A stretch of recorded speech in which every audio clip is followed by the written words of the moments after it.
Здравейте и добре дошли в Историята разговаря. Мястото, където срещаме хората, оставили следа не само в учебниците, а в самата тъкан на човешкото познание. Днес наш гост е жена, която промени науката завинаги. Първата жена, удостоена с Нобелова награда, е единственият човек в историята, получил 2 Нобелови награди в 2 различни науки. Личност, чието име и дело буквално светят в тъмното. Мария Кюри, добре дошли. Благодаря ви. Чувствам се малко неудобно от толкова големи думи. Никога не съм работила за признание. Но когато разговорът е за науката и за това как тя може да служи на хората, тогава с радост участвам. Нека се върнем в самото начало. Полша, трудни години, ограничени възможности, особено за жени.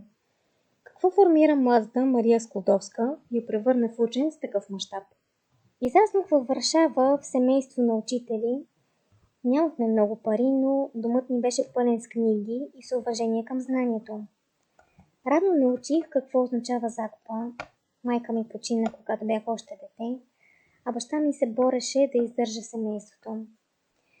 Но именно тогава разбрах, че образованието е моят път.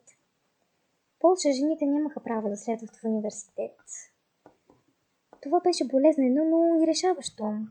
Знаех, че ако искам да уча истинска наука, трябва да напусна родината си. И този път ви отведе в Париж. Да, Париж и Сорбоната. Пристигнах бедна, често гладна, но щастлива. Живеех в малка студена стая и учех до изнемогване. Физиката и математиката бяха моят свят. Там за първи път почувствах, че принадлежа не като жена или чужденка, а като учен. И именно там срещнахте Пиер Кюри. Да, Пиер.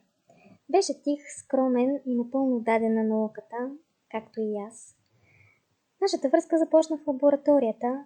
Работехме рамо до рамо, мислехме по един и същи начин. Обичахме се чрез труда си. Заедно започнахме изследвания върху загадъчни лъчи, които Бекерел беше открил.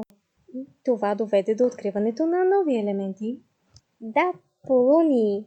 Кръсти го на родината си, която толкова ми липсваше, и радий, веществото, което излъчваше светлина в тъмното. Именно тогава въведох термина радиоактивност.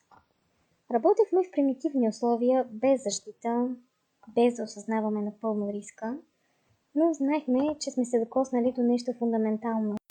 Вие буквално внесохте светлина в тъмнината. Да, но всяка светлина има цена. Пиер загина трагично и аз останах сама, като човек и като учен. Продължих работата ни, защото вярвах, че тя има смисъл.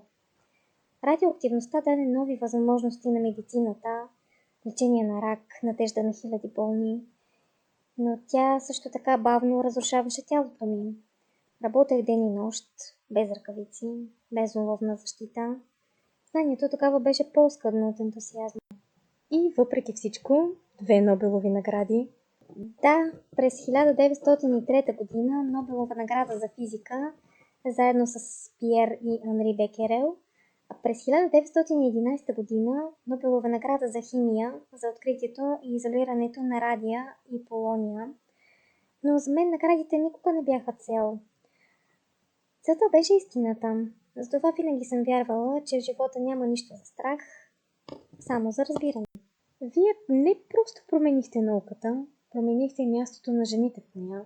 Надявам се, никога не съм искала да бъда символ, исках да бъда учен.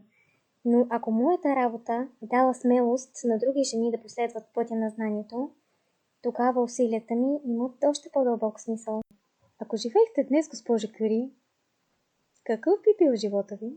Днес щях да работя в голяма, добре оборудвана лаборатория, може би в медицинската физика, може би в квантовите изследвания.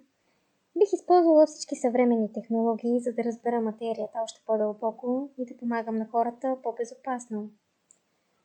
Но едно нещо е сигурно, пак щях да прекарвам повече време сред книгите, отколкото на официални събития. Думи на жена, която не търсеше светлината на прожекторите, а освети света съзнание. Мария Кюри, учен, пионер, пример за смелост и отдаденост. Благодаря ви, че бяхте с нас. А ние продължаваме напред, защото историята винаги има какво да каже.